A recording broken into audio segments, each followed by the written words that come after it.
안녕하세요. 스위터정입니다. 오늘은 1월 16일 NBA 8경기 분석해보도록 하겠습니다. 일단 이번 경기는 보스턴 대 올랜도입니다. 일단 보스턴은 7승 3패로 연승을 달리고 있긴 하지만 일단 이번 경기에서는 일단 타이스의 출전 여부가 불투명하고 에이스 테이텀과 브라운이 결장할 확률이 높다고 합니다. 반면 올랜도는 6승 5패, 3연패에 빠졌죠. 최근 득점력이 90점대로 좋지 못했었고 일단 펄치 선수가 빠지면서 전혀 공격이 매끄럽지 않고 있죠. 물론 지난 경기에서 고든 선수가 21득점, 8어시, 야투성 57.1%를 기록했고 부세비치의 활약이 괜찮긴 하지만 나머지 선수들이 부진했고 벤치에서 로스 선수도 부진하고 있죠. 일단 이 경기는 보스턴이 1.47로 정배를 받았고 올랜도가 2.13으로 역배를 받았죠. 이 경기는 저라면 올랜도 역배승으로 갈 것으로 보입니다. 사실 보스턴은 올 시즌 잘해주고 있었던 이유가 테이텀과 브라운 이 원투펀치의 활약이 매우 좋았었죠. 이 두 명이 외곽 그리고 내곽 모두 돌파 등 모든 부분에서 잘해줬기 때문에 충분히 승리할 수 있었지만 만약에 이 두 명이 없다면 사실 공격 옵션이 거의 없는 보스턴입니다.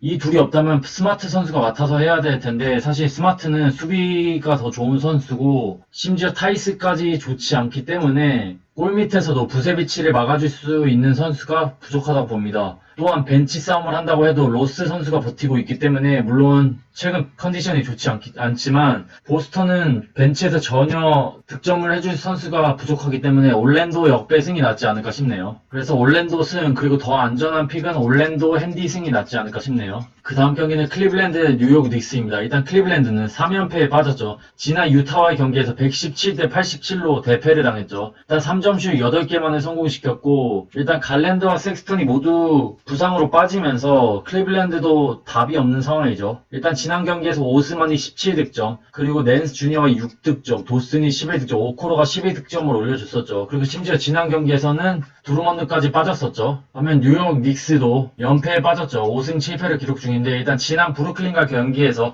116대 109로 패배를 당했습니다. 팀 야투 성공률은 나쁘지 않았지만 3점슛이 11개밖에 없었고 그리고 일단 페이튼 리버스의 활약이 좋지 못했었죠. 일단 뉴욕 닉스는 최근 RJ 바렐, 랜들, 로빈슨, 특히 랜들의 활약이 미쳤죠. 올 시즌. 지난 경기에서도 30득점, 7리바운드, 5어시 그리고 야투성 52%를 기록하면서 맹활약을 해주긴 해줬지만 사실 이 3명을 제외한 나머지 선수들이 너무 좋지 않고 너무 못하기 때문에 연패를 이어가고 있죠. 일단 배당이 바뀌었는데 뉴욕 닉스가 1.51을 받았고 클리블랜드가 2.03을 받았죠. 지난 맞대결에서 뉴욕 닉스가 이겼는데 이번 경기도 조심스럽긴 하지만 뉴욕 닉스 일반 승이 낫지 않을까 싶네요. 일단 클리블랜드는 3일 만의 경기로 체력적으로 많이 유리하긴 하지만 일단 갈랜드와 섹스턴이 결정을 하죠. 이 두 명의 가드가 없는 클리블랜드는 사실상 공격을 전개할 수 있는 선수가 없습니다. 그나마 오스만 선수인데 최근 뉴욕 닉스가 흔들리기 전에는 그래도 괜찮은 수비력으로 괜찮은 경기력을 펼쳐줬었죠. 그리고 이 경기의 포인트는 일단 클리블랜드는 자렛 알렌과 프린스를 데려왔는데 이번 경기에서 뛰지 않을 그러니까 출전 여부가 불투명하죠. 그래서 저라면 뉴욕 닉스 승, 뉴욕 닉스 핸디 승 쪽으로 갈 것으로 보입니다.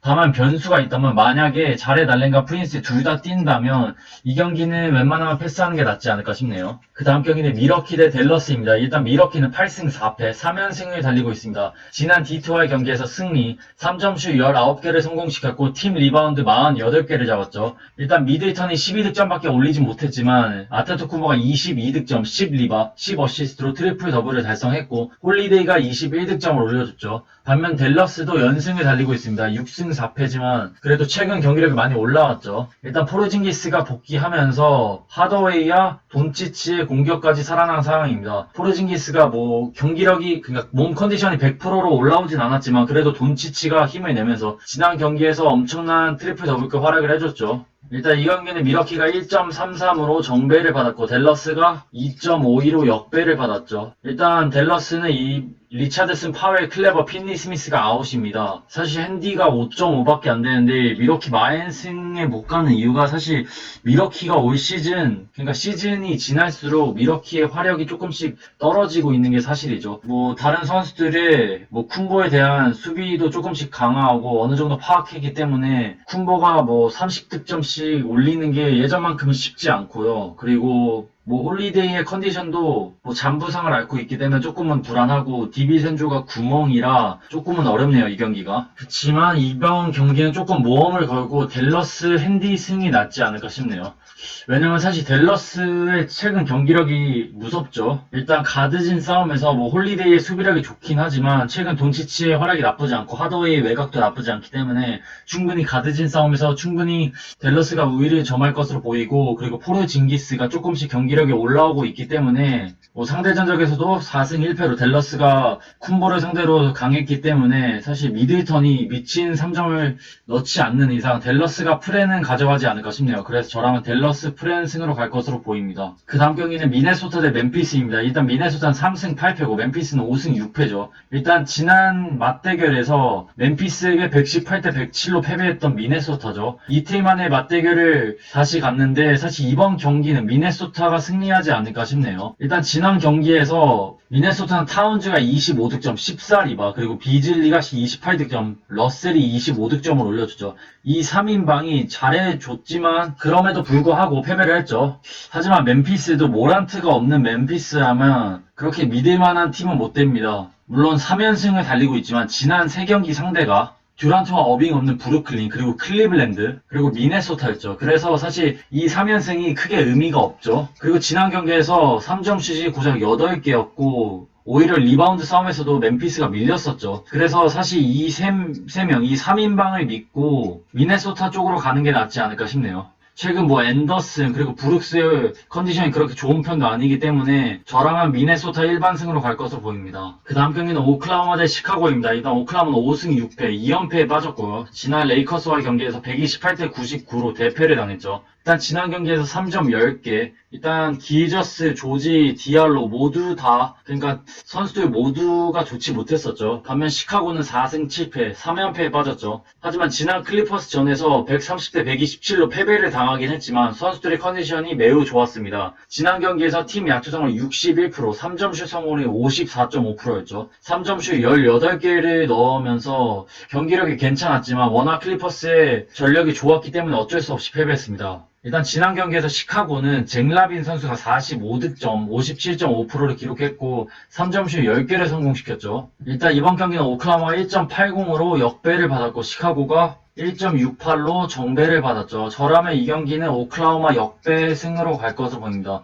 그래서 오클라호마 승, 오클라호마 핸디 승이 나을 것으로 보이네요. 일단 체력적으로 시카고는 5일 만에 경기를 치르기 때문에 조금 유리한 면이 있죠. 다만 지난 경기에서 18득점, 야투성은 87.5%를 기록한 템플 선수가 결정을 할 확률이 있기 때문에 조금 불안하고요. 그리고 코비 화이트가 좋지 못했었죠. 그리고 잭 라빈이 사실 또다시 40득점 이상을 넣어준다는 보장이 없기 때문에 조금 힘들 것으로 보이네요. 무엇보다 시카고는 지금 5경기 연속 원정 경기를 치르는 상황이라 체력적으로 5일을 휴식하긴 했지만 심리적으로는 조금 부담스러운 상황이라고 봅니다. 반면 오클라호마는 뭐 기저스, 조지, 디알로의 컨디션이 그렇게 좋은 편은 아니지만 그래도 상대가 시카고이고 상대 전적에서도 앞서고 그리고 3연속 홈 경기이기 때문에 조금 편안하게 재정비를 했을 것으로 보입니다. 그래서 오클라호마 승이 좋아 보이네요. 그 다음 경기는 유타 대 애틀란타입니다. 일단 유타는 3연승을 달리고 있습니다. 7승 4패를 기록 중이고 일단 지난 클블과의 경기에서 117대 87로 승리를 거뒀죠. 일단 3점슛 24개를 성공시켰고 팀 야투 성공률이 50%, 3점슛이 53.3%였죠. 일단 보그다노비치가 20득점, 60%를 기록했고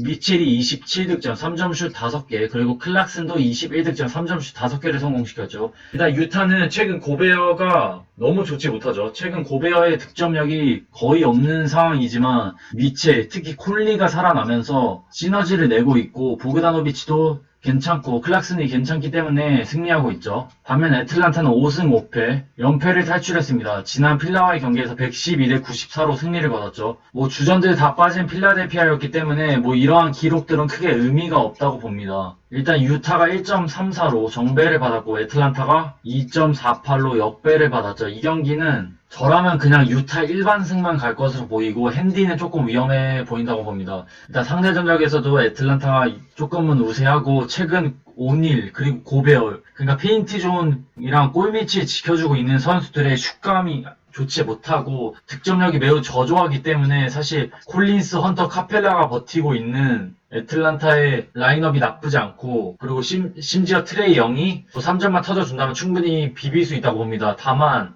최근 미첼과 콘리의 컨디션이 매우 좋고 벤치 싸움에서 확실히 유타가 유리하기 때문에 저라면 유타 일반승으로 갈 것으로 보이고, 굳이 핸디로 간다면 유타 핸디승이 낫지 않을까 싶네요. 그 다음 경기는 LA 레이커스 대 뉴올리언스의 경기입니다. 일단 LA 레이커스는 10승 3패고 연승을 달리고 있죠. 지난 오클라호마의 경기에서 대승을 거뒀죠. 일단 르브론이 26득점, 그리고 AD가 18득점을 올렸고, 그리고 벤치에서 헤럴 선수가 21득점, 야투 성공률 66.7%를 기록했죠. 최근 NBA 팀들 중에 가장 잘 나가고 있는 팀이죠. 압도적으로 전력이 압도하고 있고, 로스터의 뎁스가 워낙 좋기 때문에 질 수가 없죠. 반면 뉴올리언스는 연패에 빠졌습니다. 지난 클리퍼스와의 경기에서 111대 106으로 패배를 당했죠. 일단 잉그램이 22득점을 올려주긴 했지만 자이온이 없었고, 그리고 가드진들의 몸 상태가 좋지 않았어서 어려움이 많은 뉴올리언스죠. 일단 레이커스가 1.18로 정배를 받았고, 그리고 뉴올리언스가 3.31을 받았죠. 일단 이 경기의 포인트는 뉴올리언즈는 론조 볼이 결정을 하고 블레드소가 출전 여부가 불투명하다고 합니다. 물론 자이온이 뛰겠지만 사실 가드 2명이 정상이 아니고 뛰지 않는다면 사실 뉴올리언스는 잉그램의 부담감이 매우 클 것으로 보입니다. 반면 LA 레이커스는 르브론, 매튜스, AD의 출전 여부가 불투명한데 항상 불투명하다고 하고 매번 나오는 르브론과 AD죠. 그래서 이 경기는 벤치 싸움에서도 확실히 레이커스가 우세하기 때문에 레이커스 승 쪽으로 가는 게 낫지 않을까 싶네요.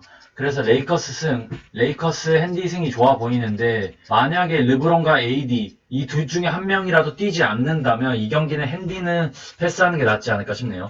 그 다음 경기는 세크라멘토 대 LA 클리퍼스입니다. 일단 세크라멘토는 5승 7패, 패패 승패로 오가고 있고, 지난 포틀과의 경기에서 132대 126으로 패배를 당했죠. 팀 야투 성공률이 52.4%, 3점슛 성공률이 50%였는데도 불구하고 패배를 당했죠. 일단 반스가 11득점, 베이글리가 11득점, 홈스가 17득점을 올려줬고, 힐드와 팍스가 거의 30득점씩을 뽑아냈고 슛감이 매우 좋았었죠. 그런데도 패배했죠. 반면 LA 클리퍼스는 2연승을 달리고 있고 8승 4패를 기록 중입니다. 지난 6월과의 경기에서 승리를 했죠. 3점슛 18개, 팀 리바운드 36개를 잡았네요. 일단 레너드가 살아났고 폴조지도 3점슛 5개를 성공시켰고 27득점을 넣어주면서 활약이 괜찮았습니다. 일단 이 경기는 클리퍼스가 1.27로 정배를 받았고 세크라멘토가 2.76으로 역배를 받았죠. 사실 딱 지난 경기만 놓고 보면 세크라멘토도 선수들의 슛감이 괜찮기 때문에 나쁘진 않죠. 다만 LA 클리퍼스는 레너드, 폴저지가 버티고 있기 때문에 확실히 든든한 면이 있죠. 하지만 여기에 변수가 있다면 LA 클리퍼스는 베벌리와 루 윌리엄스의 출전 여부가 불투명하다는 것입니다. 사실 베벌리가 나오지 않는다면 수비적인 측면에서 세크라멘토의 팍스 선수가 조금은 수월하게 공격을 할 수도 있고, 만약에 루 윌리엄스가 없다면